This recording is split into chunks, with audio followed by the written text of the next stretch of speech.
दिवस आहे.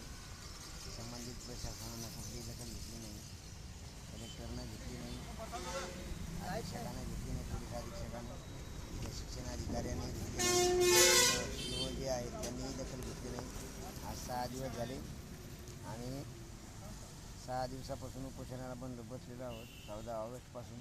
आज माझ्या पोटात अन्नाचा कमी आहे. सकाळी मला चक्कर आली, मी चक्करला बाथरूममध्ये पडलो होतो.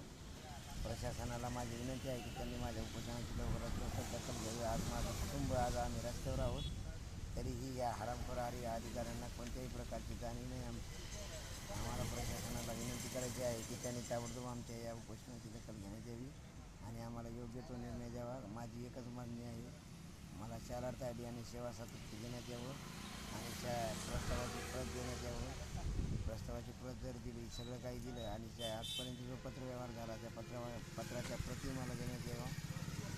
अन्यथा हे उपोषण कधीच होणार नाही, तर माझा प्राण गेला तरी चालेल, अशी माझी प्रशासनाला विनंती आहे. उद्या माझ्या जीवाची परिवाईट झाल्याची याला संपूर्ण प्रशासन, शासन आणि सरकार जबाबदार राहील.